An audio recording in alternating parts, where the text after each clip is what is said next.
जाने कहाँ गए वो दिन, कहते थे तेरी राह में नजरों को हम बिछाएंगे।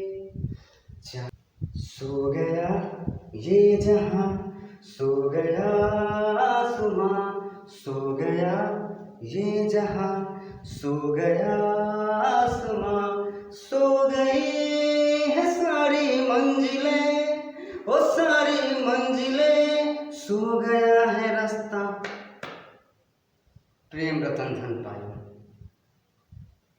शुरू करते बिना किसी लेटर देख।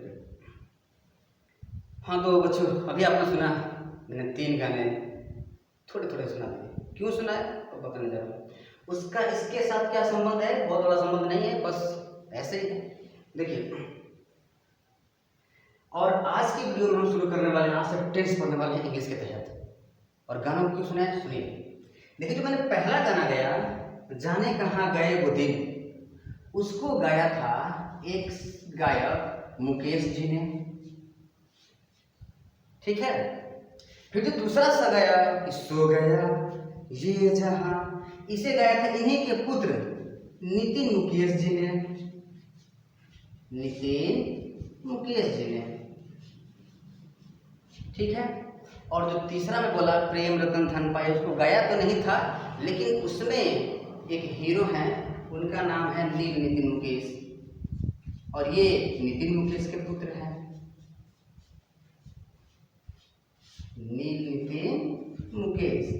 अब देख रहे हैं संबंध, मुकेश मुकेश के पुत्र नितिन मुकेश, नितिन मुकेश के पुत्र नील नितिन मुकेश, ठीक। अब देखिए, वैसे ही जो हमारी अंग्रेजी भाषा का जो टेंस होता है, काल उसे हिंदी में कहते हैं, तो वो भी 3 प्रकार के। कौन कौन? एक तो होता है आपका ये प्रेजेंट टेंस, दूसरा पास्ट टेंस, और तीसरा फ्यूचर टेंस, ठीक है बच्चों। अब मान लीजिए कि यही टेंस क्या है, यही टेंस मुकेश जी हैं, ठीक है।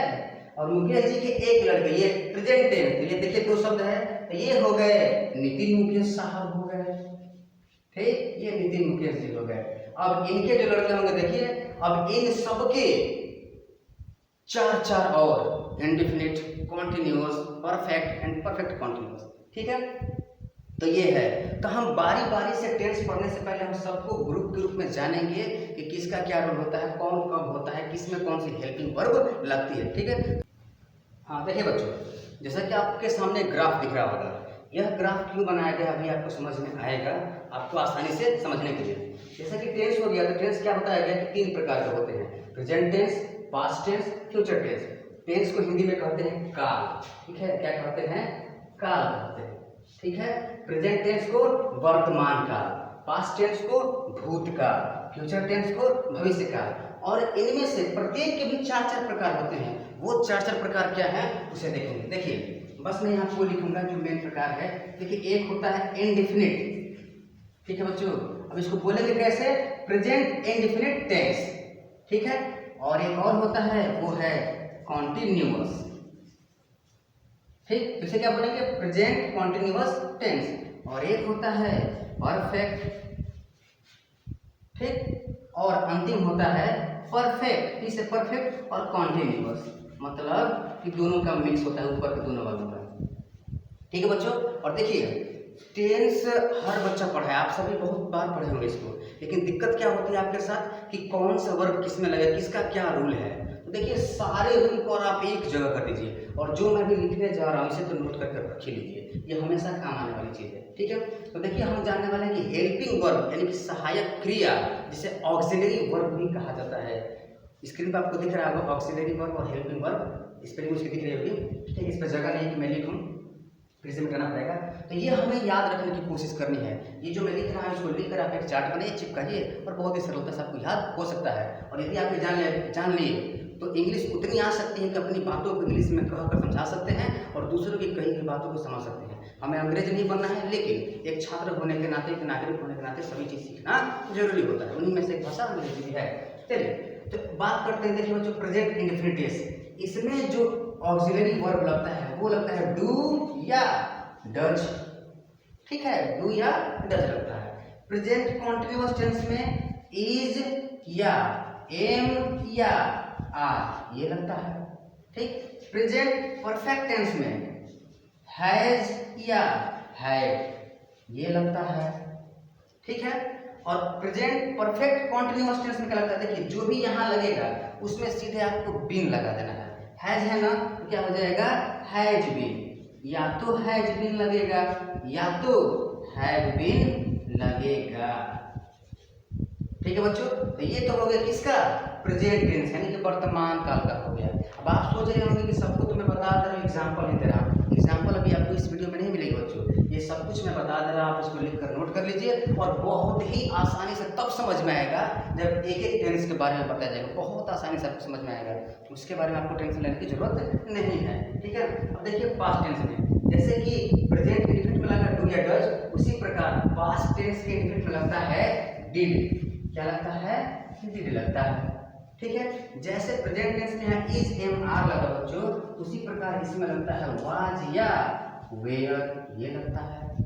ठीक, जिस प्रकार इसमें हैज और हैव लगा है इससे भी आसान हो जाता है पास्ट टेंस में, इसमें सिर्फ हैड लगता है, सिर्फ हैड। और यहाँ क्या बताया मैं, प्रेजेंट परफेक्ट जिसमें है परफेक्ट कॉन्टिन्यूअस आएगा, जिसका भी प्रेजेंट का हो पास्ट का फ्यूचर का हो, यहाँ जो आया है आपका परफेक्ट इसमें बीन लगा देना है। तो यहाँ हैज हैव था तो क्या हो गया हैज बीन हैव बीन, तो यहाँ हैड है तो क्या लगेगा हैड बीन। अब आपके दिमाग में एक बात तो चल रही है, कम से कम इन दोनों इसका अगर याद कर लेते हैं क्या लगता है सहायक क्रिया, तो इसका हम आसानी से बता सकते हैं।